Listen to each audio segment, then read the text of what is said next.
Metro മാറ്റിനിയിലേക്ക് സ്വാഗതം. Cinema മേഖലയിലെ ഞെട്ടിക്കുന്ന കാര്യങ്ങളാണ് ഹേമ കമ്മിറ്റി റിപ്പോർട്ടിലൂടെ പുറത്തു വന്നിരിക്കുന്നത്. പല നടിമാരും ലൈംഗിക അതിക്രമത്തിന് ഇരയായെന്നും കടുത്ത നീതി നിഷേധമാണ് സിനിമാ മേഖലയിൽ നടക്കുന്നതെന്നും റിപ്പോർട്ടിലുണ്ട്. ഈ റിപ്പോർട്ട് തയ്യാറാക്കാൻ തന്നെ കാരണമായ WCC എന്ന സംഘടനയിലെ അംഗങ്ങൾക്ക് സിനിമയിലെ സ്ത്രീകൾക്ക് വേണ്ടി സംസാരിച്ചതിന്റെ പേരിൽ തങ്ങളുടെ തൊഴിൽ നഷ്ടപ്പെടുന്ന സാഹചര്യം വരെ ഉണ്ടായി. അതുകൊണ്ട് തന്നെ ഹേമ കമ്മിറ്റി വിഷയം ചർച്ചകളും കൊഴുക്കുകയാണ്. ഇപ്പോഴിതാ ഹേമ കമ്മിറ്റി റിപ്പോർട്ടുമായി ബന്ധപ്പെട്ട ചാനൽ ചർച്ചയ്ക്കിടയിൽ കഴിഞ്ഞ ദിവസം ചാനലിൽ നിന്നും ഇറങ്ങിപ്പോയിരിക്കുകയാണ് ഡബ്ബിംഗ് കലാകാരിയും നടിയുമായ ഭാഗ്യലക്ഷ്മി. ചർച്ച നയിച്ച അപർണയുടെ ഭാഗത്തു നിന്നുമുണ്ടായ ഒരു പരാമർശമാണ് ഭാഗ്യലക്ഷ്മിയെ ചോടിപ്പിച്ചത്. എന്നാൽ അവതാരകയുടെ പരാമർശം ആ നിമിഷത്തിൽ അവർക്ക് തെറ്റിദ്ധാരണ ഉണ്ടാക്കിയതായിരിക്കുമെന്നാണ് ചർച്ചകൾ കാണുമ്പോൾ മനസ്സിലാക്കാൻ സാധിക്കുക. ചർച്ചയുടെ തുടക്കം മുതൽ തന്നെ തന്റെ നിലപാടുകൾ വളരെ ശക്തമായ രീതിയിൽ തന്നെ ഭാഗ്യലക്ഷ്മി വ്യക്തമാക്കിയിരുന്നു. ഹേമ കമ്മിറ്റി റിപ്പോർട്ട് പുറത്തു വന്നതിന് പിന്നാലെയുള്ള ദിവസങ്ങളിൽ സിനിമാ രംഗത്തെ സ്ത്രീകളെ ഒന്നടങ്കം അപമാനിച്ചുകൊണ്ടിരിക്കുന്നതാണ് താൻ കാണുന്നത്. സ്ത്രീ സുരക്ഷയെക്കുറിച്ച് പഠിക്കാൻ വേണ്ടി തയ്യാറാക്കിയ ഹേമ കമ്മിറ്റിക്ക് മുമ്പാകെ പോയി സംസാരിച്ചത് ആകെ 62 സ്ത്രീകളാണെന്നും ഭാഗ്യലക്ഷ്മി വ്യക്തമാക്കുന്നു. WCC കൊടുത്ത നമ്പർ വെച്ചാണ് കമ്മിറ്റി അവരെയൊക്കെ വിളിച്ചിരിക്കുന്നത്. കമ്മിറ്റി സംഘടനയെ വിളിച്ച് നമ്പർ തേടുകയായിരുന്നു. കാരണം ഇവിടെ നടിമാർക്ക് മാത്രമല്ലല്ലോ പരാതികൾ. മേക്കപ്പ് രംഗത്ത് തുടങ്ങി ജൂനിയർ ആർട്ടിസ്റ്റ് പ്രവർത്തിക്കുന്നവർക്ക് വരെ പറയാൻ ഒരുപാടുണ്ട്. എന്നിട്ടും ആകെ 62 പേരെയാണ് വിളിച്ചത്. കഴിഞ്ഞ 2 ദിവസമായി ഞാൻ ആകെ വിഷമത്തിലാണ്.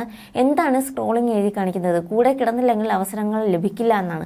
അപ്പോൾ ഇത്രയും കാലം മുഴുവൻ ഇവിടെ അധ്വാനിക്കുകയും തങ്ങളുടെ കഴിവുകൾ തെളിയിക്കുകയും ചെയ്ത ആർട്ടിസ്റ്റുകളെ ചെളിവാരി എറിയുകയല്ലേ ചെയ്തുകൊണ്ടിരിക്കുന്നത്.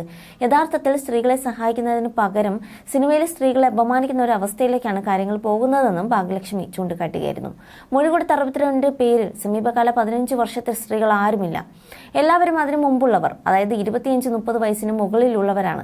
എന്റെ പേര് നിർദ്ദേശിച്ചത് WCC ആണ്. തുടർന്ന് ജസ്റ്റിസ് ഹേമ തന്നെയാണ് എന്നെ വിളിക്കുന്നത്. തുടർന്ന് ഞാൻ പോയി സംസാരിച്ചു. ഒരു 35 വർഷം മുൻപത്തെ കാര്യങ്ങളാണ് ഞാൻ പറഞ്ഞത്. സമാനമായ രീതിയിൽ മറ്റു പലരും വർഷങ്ങൾക്ക് മുമ്പ് നടന്ന കാര്യങ്ങളാണ് പറഞ്ഞത്. അതുകൊണ്ട് തന്നെ ഈ റിപ്പോർട്ട് പൂർണ്ണമല്ലെന്ന ഒരു അഭിപ്രായം എനിക്കുണ്ട്. സിനിമാ രംഗത്ത് ആയിരക്കണക്കിന് സ്ത്രീകളുണ്ട്. ഏറ്റവും അധികം പരാതികളുള്ള ജൂനിയർ ആർട്ടിസ്റ്റുമാരുണ്ട്. നായികമാർ എന്ന് പറയുന്നവർക്ക് എല്ലാ പ്രിവിലേജസും ഇവിടെ കിട്ടുന്നുണ്ട്. അവർക്ക് കാരവാനും നല്ല ഭക്ഷണവും താമസവും കിട്ടുന്നുണ്ട്. അവർക്ക് മറ്റു തരത്തിലുള്ള ബുദ്ധിമുട്ടുകളൊന്നുമില്ല. എനിക്കറിയുന്ന കാര്യമാണ് ഞാൻ പറയുന്നത്. ഒരു മുത്തശ്ശിക്കഥ ചിത്രത്തിൽ എനിക്ക് എല്ലാ പ്രിവിലേജസും തന്നുകൊണ്ട് ആ സിനിമയുടെ ഷൂട്ട് മുന്നോട്ട് പോയത്. എന്നാൽ ചെറിയ വേഷങ്ങൾ ചെയ്യുന്നവരുടെയും ജൂനിയർ ആർട്ടിസ്റ്റുമാരുടെയും കാര്യത്തിൽ അവരെ ബുദ്ധിമുട്ടിക്കുന്ന ഒരുപാട് കാര്യങ്ങളുണ്ട്. ഇതെല്ലാം കമ്മിറ്റിക്ക് മുമ്പാകെ പറയണമെന്ന് അവർക്ക് ആഗ്രഹമുണ്ടായിരുന്നു. എന്നാൽ അവരെ ആരും വിളിച്ച് അന്വേഷിച്ചില്ലെന്നും ഭാഗ്യലക്ഷ്മി ചർച്ചയിൽ വ്യക്തമാക്കുന്നു. ഈ ചർച്ച അവസാന ഘട്ടത്തിലേക്ക് അടുക്കുമ്പോഴാണ് തുടക്കത്തിൽ സൂചിപ്പിച്ച ഇറങ്ങിപ്പോക്ക് ഉണ്ടാകുന്നത്.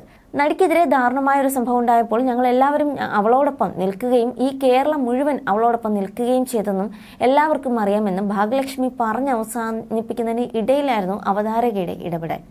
കേരളം മുഴുവൻ അവളോടൊപ്പം നിന്നു. നിങ്ങളല്ല, മലയാള സിനിമ ഇൻഡസ്ട്രി അല്ല, കേരളം മുഴുവൻ നിന്നു. മാധ്യമങ്ങൾ നിന്നു, പൊതുജനം നിന്നു. PT തോമസ് വഴി ഈ കേസ് പുറത്തേക്ക് വന്നു എന്നായിരുന്നു അപർണയുടെ പ്രതികരണം. ഇതോടെയാണ് ഭാഗ്യലക്ഷ്മി ക്ഷുഭിതയാകുന്നത്. ഞാനല്ലെന്ന് എങ്ങനെയാണ് പറയുക? ചുമ്മാ എന്തും പറയരുത്. നിങ്ങൾക്ക് ആർഗ്യുമെന്റുള്ള ആളല്ല ഞാൻ. Very sorry. നിങ്ങളോട് സംസാരിക്കാൻ എനിക്ക് താല്പര്യമില്ല. ഈ ചർച്ചയെ നിങ്ങൾ ഉദ്ദേശിക്കുന്ന തരത്തിൽ കൊണ്ടുപോകാൻ താല്പര്യമില്ല. സിനിമയ്ക്കകത്ത് 10 പേർ വില്ലന്മാർ ഉണ്ടാകാം. പക്ഷേ സ്ത്രീകൾക്ക് വേണ്ടി സംസാരിക്കുന്ന നല്ല സ്വഭാവമുള്ള എത്രയും പുരുഷന്മാരുണ്ട്. അവരെ കാടടച്ച് വെടിവെക്കരുതെന്ന് ഞാൻ പറയുന്നുണ്ടോ? ഇല്ല പറഞ്ഞ ഞാൻ പെരുമാറുകയാണ് എന്നും പറഞ്ഞ് ഭാഗ്യലക്ഷ്മി ചർച്ച അവസാനിപ്പിക്കുകയായിരുന്നു.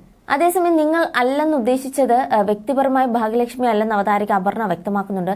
നിങ്ങളല്ല എന്നതുകൊണ്ട് ഉദ്ദേശിച്ചത് മലയാള സിനിമാ ലോകമല്ല എന്നതാണെന്നായിരുന്നു അപർണയുടെ വിശദീകരണം.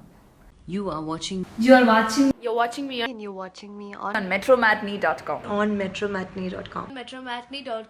metromatney.com. Subscribe for more videos.